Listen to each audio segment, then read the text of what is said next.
आपका स्वागत है हमारे चैनल कथा दर्शन में। मैं जितेंद्र राठौड़ आप सभी के अंतर्मन में बैठे हुए परमात्मा को प्रणाम करता हूँ। चारों युग प्रताप तुम्हारा है, प्रसिद्धि जगत उजियारा। आपका यश चारों युग सतयुग, त्रेता, द्वापर तथा कलयुग में फैला हुआ है। संपूर्ण संसार में आपकी कीर्ति सर्वत्र प्रकाशमान है। तुलसीदास जी कहते हैं कि हनुमान जी का यश चारों युग में फैला हुआ है तथा उनकी कीर्ति से सारा संसार प्रकाशमान हुआ है। जो कहने योग्य हो उसे कीर्ति कहते हैं। कीर्ति एक शक्ति है। तुलसीदास जी लिखते हैं कि हनुमान जी का यश प्रतिष्ठा चारों युग में फैली हुई है। प्रतिष्ठा कौन देता है? एक बात सच है, जिसे भगवान के हृदय में प्रतिष्ठा मिली उसे संसार में प्रतिष्ठा मिलती ही है। जगत में सम्राट, चक्रवर्ती, राजा बड़े बड़े धनवान हुए और चले गए, उन्हें सब भूल गए, परंतु नरसिंह मेहता, तुलसीदास जी, हनुमान जी को सभी आज भी याद करते हैं। उन्हें प्रतिष्ठा कैसे मिली? उन्हें भक्ति से प्रतिष्ठा मिली। भक्ति से मिली प्रतिष्ठा अनंत सालों तक चलती है। तुम्हारे पास धन हो तो कोई भी तुम्हें नमस्कार करेगा, वह तुम्हारी प्रतिष्ठा नहीं, वह प्रतिष्ठा तुम्हारी नहीं तुम्हारे धन की है। मनुष्य को सच्ची प्रतिष्ठा मिलनी चाहिए। मन की विविध आवश्यकताएं हैं, उनकी पूर्ति भक्ति से होगी, भगवान से होगी। आवश्यकता भौतिक, मानसिक, सामाजिक या पारिवारिक भले ही हो, परंतु उसके लिए भगवान की आवश्यकता लगनी चाहिए। प्रत्येक को जीवन में यश चाहिए, अपनी कुंडली में राजयोग चाहिए। प्रत्येक की कुंडली में राजयोग होता है। भिखारी की कुंडली में भी राजयोग होता है, उसको भीख से अच्छा पैसा मिलता है। राजयोग का अर्थ यह नहीं कि वह राजा बने, राजा तो एक आधा मनुष्य बनता है, परंतु यशस्वी बनने की आवश्यकता प्रत्येक व्यक्ति को होती है। मनुष्य को यश चाहिए, इसके लिए वह अथक प्रयत्न करता है, परंतु उसे यश नहीं मिलता। मुझे यश कौन देगा? भगवान के बिना कोई यशस्वी नहीं हो सकता, इसलिए भगवान की आवश्यकता है, तभी तुझे यश मिलेगा। बाली का हनुमान जी से हुआ जब सामना। हनुमान जी और महाबली बाली के सामने की हमें एक कथा मिलती है। बाली को इस बात का घमंड था कि उसे संसार में कोई नहीं हरा सकता या कोई उसका सामना भी नहीं कर सकता। एक दिन की बात है, राम भक्त हनुमान वन में तपस्या कर रहे थे। उसी दौरान अपनी ताकत के नशे में चूर बाली लोगों को धमकाता हुआ वन में पहुंचा और चिल्लाने लगा कि कौन है जो मुझे हरा सकता है, जो मुझसे मुकाबला करे। हनुमान जी उसी वन में राम नाम जप से तपस्या कर रहे थे। बाली के चिल्लाने से उनकी तपस्या विघ्न हो रही थी। उन्होंने बाली से कहा, वानरराज, आप अति शक्तिशाली हैं, आपको कोई नहीं हरा सकता, लेकिन आप इस तरह क्यों चिल्ला रहे हैं? यह सुनकर बाली भड़क गया। उसने हनुमान जी को चुनौती दी और यहां तक कहा कि रे वानर, तू जिसकी भक्ति करता है मैं उसे भी हरा सकता हूं। भगवान श्री राम का मजाक उड़ते देखकर हनुमान जी को क्रोध आ गया और उन्होंने बाली की चुनौती स्वीकार कर ली। तय हुआ अगले दिन सूर्योदय होते ही दोनों के बीच दंगल होगा। अगले दिन हनुमान जी तैयार होकर दंगल के लिए निकले ही थे कि ब्रह्मा जी उनके समक्ष प्रकट हुए। उन्होंने हनुमान को समझाने की कोशिश की कि वे बाली की चुनौती स्वीकार ना करें, लेकिन हनुमान जी ने कहा कि उसने मेरे प्रभु श्री राम को चुनौती दी है। यदि ऐसे में अब मैं उसकी चुनौती अस्वीकार कर दूंगा तो दुनिया क्या समझेगी, इसलिए उसे तो सबक सिखाना ही पड़ेगा। यह सुनकर ब्रह्मा जी ने कहा, ठीक है, आप दंगल के लिए जाओ, लेकिन अपनी शक्ति का 10वां हिस्सा ही लेकर जाओ। शेष अपने आराध्य के चरणों में समर्पित कर दो। दंगल से लौटकर यह शक्ति फिर हासिल कर लेना। यह सुनकर हनुमान जी मान गए और अपनी कुल शक्ति का 10वां हिस्सा लेकर बाली से दंगल करने के लिए चल पड़े।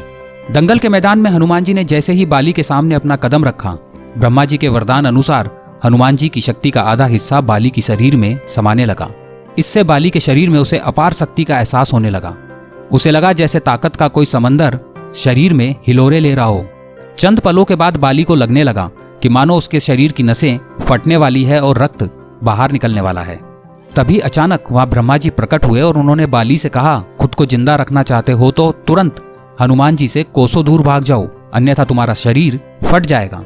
बाली को कुछ समझ में नहीं आया, लेकिन ब्रह्मा जी को यूं प्रकट देखकर समझ गया कि कुछ गड़बड़ है और वह वहां से तुरंत भाग खड़ा हुआ। बहुत दूर जाने के बाद उसे राहत मिली, शरीर में हल्कापन लगने लगा। तब उसने देखा कि ब्रह्मा जी उसके समक्ष खड़े हैं। तब ब्रह्मा जी ने कहा कि तुम खुद को दुनिया का सबसे शक्तिशाली समझते हो, लेकिन तुम्हारा शरीर हनुमान की शक्ति का छोटा सा हिस्सा भी नहीं संभाल पा रहा है। तुम्हें मैं यह बताना चाहता हूं कि हनुमान जी अपनी शक्ति का 10वां हिस्सा लेकर तुमसे लड़ने आए थे। सोचो यदि संपूर्ण भाग लेकर आते तो क्या होता। बाली ये जानकर समझ गया कि मैंने बहुत बड़ी भूल की थी। बाद में बाली ने हनुमान जी को दंडवत प्रणाम किया और बोला, अथाह बल के होते हुए भी हनुमान जी शांत रहते हैं और राम भजन गाते रहते हैं, और एक मैं हूं जो उनके एक बाल के बराबर भी नहीं हूं और उनको ललकार रहा था। मुझे क्षमा करें हनुमान जी। एक बात तो निश्चित है, जिसे भगवान के हृदय में प्रतिष्ठा मिली उसे संसार में प्रतिष्ठा मिलती है। तुलसीदास जी लिखते हैं कि संसार ही नहीं अपितु चारों युग में प्रतिष्ठा मिलती है। हनुमान जी की भगवान के प्रति तथा भगवान के कार्यों के प्रति आसक्ति थी। हनुमान जी श्री राम के सच्चे भक्त थे। भगवान राम के हृदय में हनुमान जी का विशेष स्थान था, इसलिए उनका यश चारों युग तक फैला हुआ है। इसलिए तुलसीदास जी ने हनुमान जी के यश का वर्णन करते हुए लिखा है, चारों युग प्रताप तुम्हारा। सुग्रीव का भाई, अंगद का पिता, अप्सरा तारा का पति और वानर श्रेष्ठ बाली बहुत ही शक्तिशाली था। देवराज इंद्र का धर्मपुत्र और किष्किंधा का राजा बाली जिससे भी लड़ता था, लड़ने वाला कितना भी शक्तिशाली हो, उसकी आधी शक्ति बाली में समा जाती थी और लड़ने वाला कमजोर होकर मारा जाता था। शक्ति का क्या राज था? रामायण के अनुसार बाली को उसके धर्मपिता इंद्र से एक स्वर्ण हार प्राप्त हुआ था। इस हार की शक्ति के कारण बाली लगभग अजय था। उसने कई युद्ध लड़े और वह सभी में जीत गया। इस स्वर्ण हार को ब्रह्मा ने मंत्र युक्त करके वरदान दिया था। इसको पहनकर बाली जब भी रणभूमि में अपने शत्रु का सामना करेगा तो उसके शत्रु की आधी शक्ति क्षीण हो जाएगी और यह आधी शक्ति बाली को प्राप्त हो जाएगी। यही बाली की शक्ति का राज था। बाली ने अपनी इस अद्भुत शक्ति के बल पर हजारों हाथियों का बल रखने वाले दुदंभी नामक असुर का वध भी किया था। दुदंभी के बाद बाली ने उसके भाई मायावी का भी एक गुफा में वध कर दिया था। रावण ने बाली की शक्ति के चर्चे सुनकर उससे युद्ध करने की ठानी, लेकिन बाली ने रावण को अपनी काख में 6 माह तक दबाए रखा था। अंत में रावण ने उससे हार मानकर उसे अपना मित्र बना लिया था। श्री राम भी बाली के सामने नहीं गए। एक भ्रम के कारण बाली के मन में सुग्रीव के प्रति नफरत हो गई थी। इसी के चलते बाली ने अपने भाई सुग्रीव की पत्नी को हड़प कर उसको बलपूर्वक अपने राज्य से बाहर निकाल दिया था।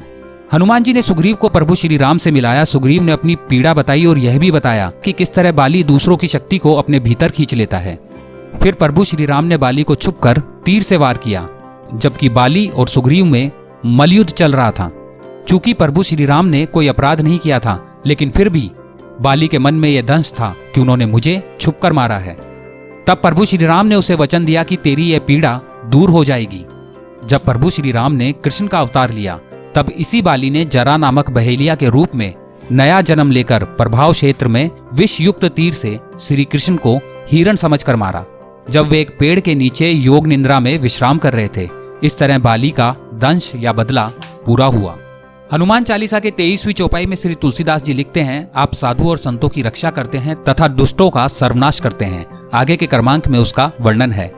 कमेंट बॉक्स में जय श्री राम लिखकर हमारा उत्साह बढ़ाइए। आपको हनुमान चालीसा का एक क्रमांक अच्छा लगा तो इसे लाइक करें। अपने दोस्तों और अपने परिवार के साथ इसे शेयर कीजिए। ऐसे रोचक क्रमांक आपको आगे भी सुनने को मिलते रहें, इसके लिए हमारे चैनल को आप अभी सब्सक्राइब कीजिए।